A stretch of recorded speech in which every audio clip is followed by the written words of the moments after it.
The fact that you live in DC and you can't even comprehend that you should be able to leave your sunglasses in the car on the dashboard or even leave your keys in the car, well, that just goes to show that crime is so bad, it's so normalized that you can't even conceive of doing anything else. Well, the media continues to search for a reason to object to Trump trying to turn DC into an actual livable place. And I want to highlight this moment, one of many that I could highlight. This is where a CNN contributor tries to explain why more police does not equal safer streets, which is a tough case to make because it's totally nonsense. But let's see how well she does with it. Watch. You don't think more police make streets safer? No, Joe, I'm a black woman in America. I do not always think that more police make streets safer. When you walk down the streets of Georgetown, you don't see a police officer on every corner, but you don't feel unsafe. So what is it about talking about places like Southeast DC, right? Ward 8, if you will, that people say, well, we need more officers to make us safe. I think we have to rethink what safety means in America. Rethink what safety means in America. Now, we know that anytime somebody on the left wants us to rethink what something means, that means they want us to come to a conclusion that the thing means the opposite of what it really means. That's what rethinking means if you're on the left. So let's rethink safety. Let's rethink it. That's always a bad sign when someone is, when you're saying, oh, this is unsafe, and someone says, well, let's rethink safety. Not even let's rethink your conclusion. It's like, well, let's think differently about what safety is. Maybe safety is actually when you get dragged out of your car at a stoplight and shot in the head. Maybe that is safety. Have you thought about that? Instead of assuming that you're unsafe just because you have to worry about getting shot in the head, maybe you should consider that getting shot in the head actually makes you safe. After all, if you get shot in the head once, you almost definitely will not get shot in the head a second time because you're dead. So she has a point. She really has a point. Like, the safest people in DC, the only safe people in DC are the ones who've already been murdered. Look on the bright side. If you're dying in the street, blood gushing out of your, a hole in your stomach because you got stabbed by a drug-addled vagrant, look on the bright side. Like, someone could come up to you and say, hey, well, listen, man, like, here's the bright side. Very soon you won't have to worry about getting stabbed again. Has anyone ever been murdered twice? The murder rate for people who've already been murdered is 0. So she really has a point. She's a genius, obviously. She's a genius rethinking safety. Now, if you aren't a genius like her, you might think that we don't need to rethink safety, that it's pretty obvious what safety means in this context. And the left, as always, they try to obfuscate. That's the only tactic they have, really. Make things seem more complicated than they really are. They use terms like nuances. Well, let's think about the nuances. This is a really nuanced issue. Oh, you can't just go around saying that just because people are getting shot all the time that it's an unsafe city. Let's think about the nuances. What is safety anyway? Who's to say what's safe and what isn't? Well, let me help you out. If you want to know if you're in a safe town or not, there are some pretty obvious indicators. There actually aren't any. There are no nuances. In fact, there are safe towns and there are unsafe towns, and there's really no nuance to it. It's very, very simple. So, for example, here's one indicator that you're in an unsafe town. If you have to consciously remember to remove all the valuables out of your car, or at least to put them out of view whenever you park, you are in an unsafe city. If you didn't even know that there's an option of not having to worry about that, then you're in an unsafe city and you've never not been in an unsafe city. Now, if you never worry about that, and your car is never broken into or stolen, then you're in a very safe city. Where I am right now, actually, it's a place where I'll stop at a gas station and I'll run inside with my keys still in the car and my car on. Not worried at all about it getting stolen. Like, I have zero concern, and it never is. Now, you would never do that in DC. If you're a homeowner, you need to listen to this. In today's AI and cyber world, scammers are stealing home titles and your equity is the target. Here's how it works. Criminals forge your signature on one document, use a fake notary stamp, pay a small fee with your county, and just like that, your home title has been transferred out of your name. Then they take out loans using your equity or even sell your property, and you won't even know until it's already too late. Until you get a collection or foreclosure notice or something like that. So when's the last time you checked on your home title? If your answer is never, you need to do something about that right now. And that's why I partnered with Home Title Lock, so you can find out today if you're already a victim. My producer Sean uses Home Title Lock to help protect his home and loves their service and the peace of mind they provide.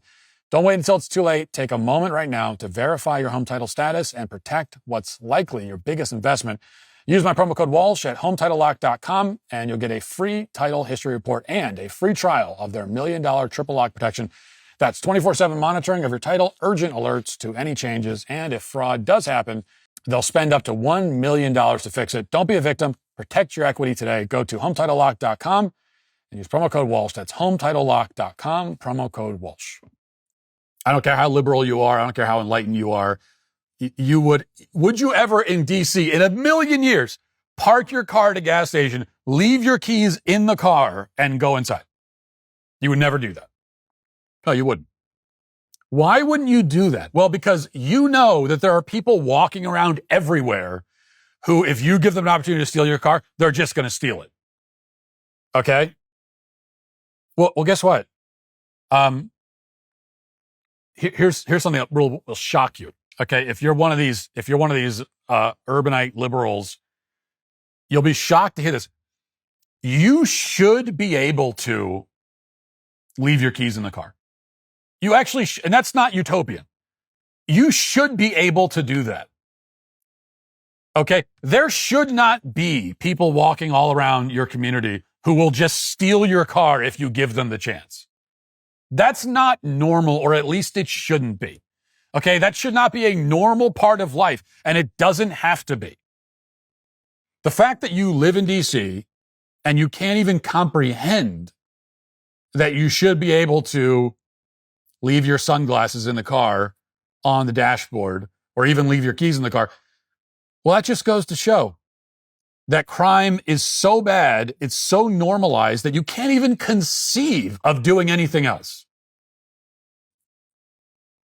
Did you know there are places in America right now where people leave the doors unlocked in their homes at night? There are places where they sleep with like the first floor window open. There are places where the murder rate is effectively zero. There are towns that go a year without anyone getting murdered. Did you know that? There are plenty of towns where the number of people murdered by strangers on the street is almost always zero. Year after year. There are places where violent crime, when it happens, is almost always domestic related, right? Which is bad, but it means that you never have to worry about being victimized by a stranger. There are places where where at night you could just walk down the street. You could do that. Did you know that? There are places where, as a woman at night, you could walk down the street and you'll be fine. And once again, for all these leftists that are trying to minimize this, they hear that and they're like, that's a utopia. That's not possible. What is this? What, you're talking about heaven? That's heaven. You can't do that anywhere else. No, that's a real thing. And guess what? That's how things should be. That is the standard that you should hold. The standard should be that as a woman, you can walk down the street at night. Or as a man, because woman or man, there's in DC, it's like plenty of places in DC where I'm not walking down the street at night alone either, because I don't want to get mugged and killed. But that should be the standard. And you shouldn't accept anything less. Right? Now, granted, with rampant third world immigration and the increasing urbanization of the country, these actual safe places are fewer today than they were 20 years ago, a lot fewer. And we're losing them by the day. But they do exist. They have existed. which means they can exist.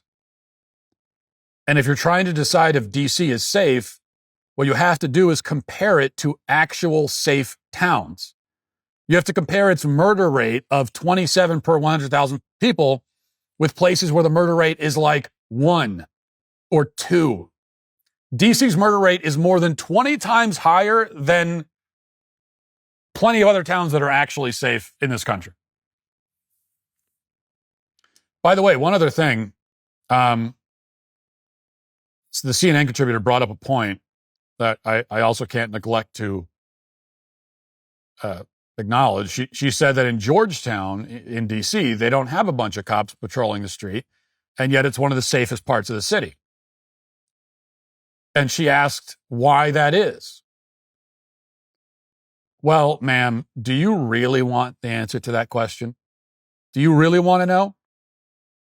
Do you actually? I mean, you asked, but is that a conversation you actually want to have? I don't think it is. Because the answer, since you asked, is that Georgetown is one of the whitest parts of DC. Okay? The whiter that the neighborhoods in DC get, the safer they are. That's a statistical reality. Okay? It's just a statistical reality. DC has a majority black population. Georgetown, though, is majority white. And it's one of the safest parts of the city. That's your answer. You asked, lady. That's your answer. If you'd like to see what else I have to say, you can access my full show by going to dailywire.com or by going to the Matt Walsh Show Twitter page. Hope to see you there. Godspeed.